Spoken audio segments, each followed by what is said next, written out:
the Green Belt Clockwise, reading along Pennsylvania 28 southbound, or inbound as we usually say in Pittsburgh. Incidentally, up ahead, the Blue Belt Clockwise is heading the opposite direction on Pennsylvania 28. It's heading outbound or northbound.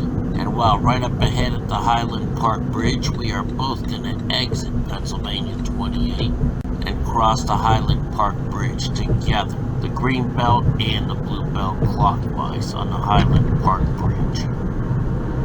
And sure enough, here we are on the Highland Park Bridge, the Green Belt and the Blue Belt running together clockwise, as we are going to pass mile 23 of the Green Belt Clockwise. That means we would be 23 miles or 37 kilometers roughly if we were to turn around and go back on the Green Belt to mile 0 and Ohio River Boulevard.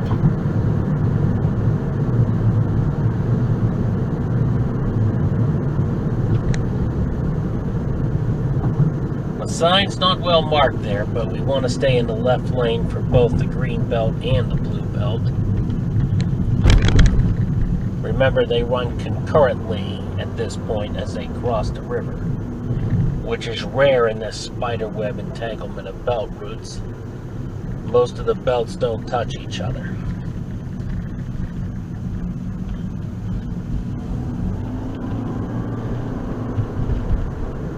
That sign right there indicates Green Belt, but it should indicate both Green and Blue Belt. Although right up ahead here, the Blue Belt is going to split from us.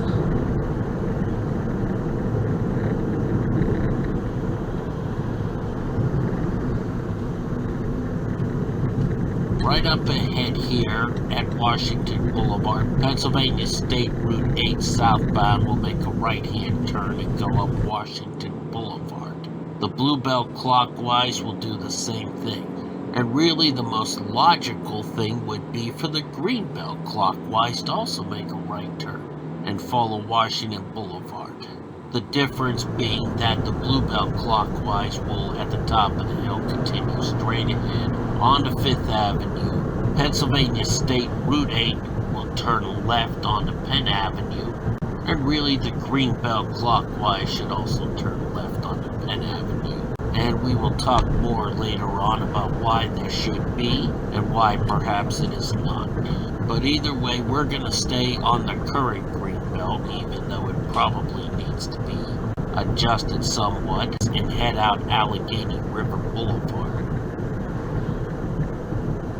The problem to the inefficiency of the Green Belt route here in the East Hills is probably very much, if not entirely, linked to the issue I talked about earlier in the video about the Green Belt in the North Hills, where I analyzed and reviewed its route and right-of-way through the North Hills and its benefits there. The issue I am referring to, of course, is that back in 1974, or at least I think it was 1974, the Green Belt's route to cross the Allegheny River was completely altered. Anyway, at this point we are still within the city of Pittsburgh's limits, yet right up ahead is the municipal boundary line, and we will exit the city and enter the municipality of Penn Hills here. The fact that the Green Belt does not follow Pennsylvania Route 8 is only the first example of an inefficiency in its East Hills system. A second example is at a place called Nadine Road, which will be right up ahead. It would provide a much easier route for the Green Belt than the route the Green Belt will take, which is to continue up Allegheny River Boulevard to Sandy Creek Road. Anyway, as we pass Nadine Road, let's try the radio again. KDKARadio.com. Still no word on what caused 11 employees at the Allegheny County Jail to be sickened Sunday night, all treated at the hospital and then released. It's the same symptoms that sickened more than 24 employees in the state correctional system. Now, the county jail on 2nd Avenue is locked down. That means no visitors, no recreation for inmates. State officials believe it's a synthetic form of marijuana making people sick. Governor Tom Wolf responded to concerns about the prison lockdown statewide, as we hear from KDKA Radio's Melinda Roeder. It's believed the workers were all exposed to a synthetic marijuana known as K2. The liquid is smuggled into prisons on the saturated pages of books, papers, and letters. Prison employees are then exposed when inmates smoke it. Governor Wolf says placing all 25 state prisons on lockdown was a necessary precaution. Just to make sure everybody is safe, we're just saying, okay, we're going to do a lockdown. We're going to account for the safety and welfare of people who work in the prison and who are incarcerated there. Wolf says corrections officials are looking now for ways to stop the smuggling, possibly using technology like e-book readers instead of print editions. Melinda Roeder, News Radio 1020 KDKA. President Trump escalating his attacks on Attorney General Jeff Sessions, suggesting the Department of Justice put Republicans in midterm jeopardy with recent indictments of 2 GOP congressmen. Trump tweeting today that, quote, investigations of 2 very popular Republican congressmen were brought to a well-publicized charge just ahead of the midterms by the Jeff Sessions-led Justice Department. Tropical Storm Gordon has washed out Labor Day for many. We'll get back to the radio a little bit later on, but I wanted to point out that here, the Green Belt departs from the Allegheny Valley and heads up into the heart of the East Hills here on Sandy Creek Road. But as I mentioned earlier, it certainly would be a lot shorter if the Green Belt had turned right onto Nadine Road and taken Nadine Road to Lincoln, and Lincoln Road to Verona Road. Verona Road, by the way, is what we will reach later on up the hill here. Anyway, my criticism and analysis of the Green Belt in the East Hills will be covered later on in a separate video. What I would like to point out quickly, though, is that despite the inefficiencies and inadequacies of the Green Belt in this part of the East Hills, the part between Allegheny River Boulevard and Pennsylvania State Route 8, but once we get past Pennsylvania 8 in Wilkinsburg, which by the way is the old right-of-way of US 2230 before the parkway system was built, once we get beyond Pennsylvania State 8 in Wilkinsburg, the Green Belt will provide us an excellent pathway to get to the Western Pennsylvania School for the Deaf, the C.C. Malore Public Library in Edgewood, then on through Swissville and Rankin to the Cary Furnace site, then across the river to the Homestead waterfront, and then on to Kennywood Park. Now we are on Verona Road, and right up ahead is its intersection with Lincoln Road, which is the shorter alternate route that I will talk more about later on. In the meantime, let's try getting back to the radio. You can text KDK Radio at 866-391-1020. The text line brought to you by Wright Automotive, the best deal in Pittsburgh. Former Western Pennsylvania Congressman Jason Altmeier has written a book entitled Dead Center, How Political Polarization Divided America and What We Can Do About It. And he joins us live now on the Disc Institute of Pittsburgh Newsline. Jason, welcome to the program. Thank you, John. Good to be here. So you're still residing in the Sunshine State of Florida, correct? I do. I live outside of Jacksonville, Florida. So, oh my God, Andrew Gillum, the Bernie Bro Democrat versus the ultimate Trump supporter Ron DeSantis, that's got to set some political tugs wagging where you live. It's very interesting because they both had contested primaries. They both were heavy underdogs when the race started. DeSantis is a sitting congressman on the east coast of Florida along the Atlantic coast.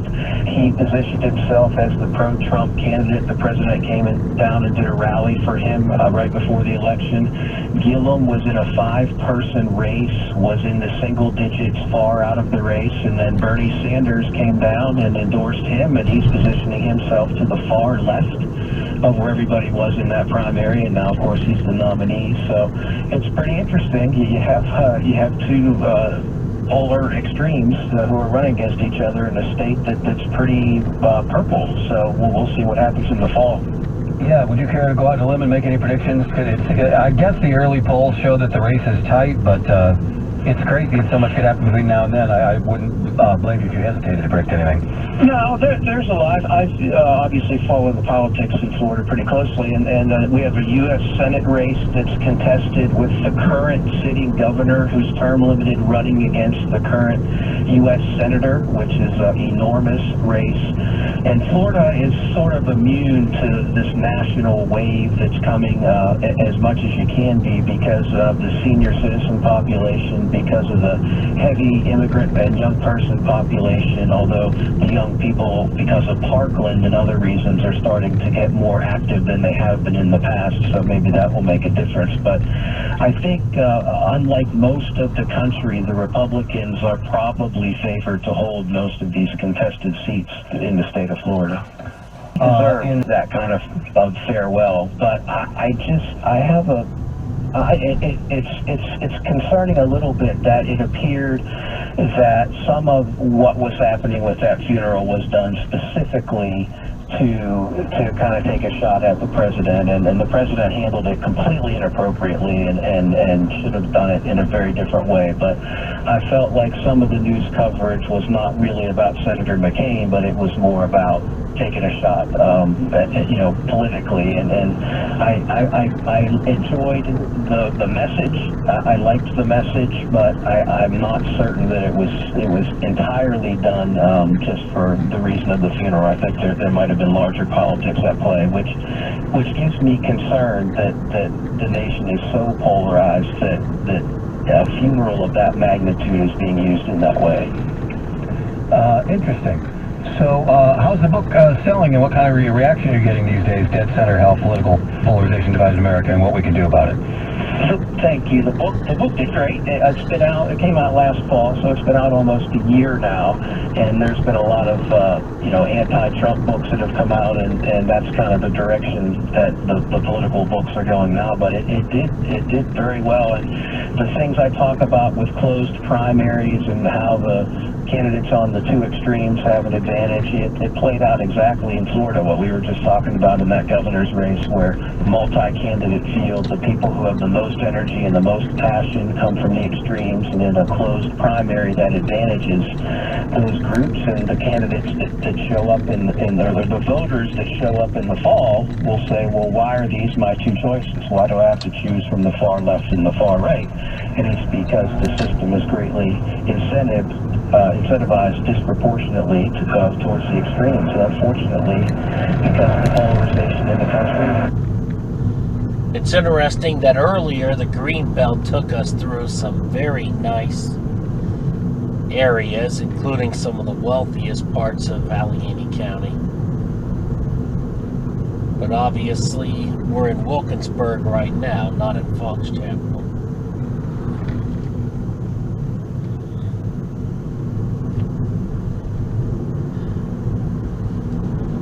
This is not to say, though, that Wilkinsburg is a bad place.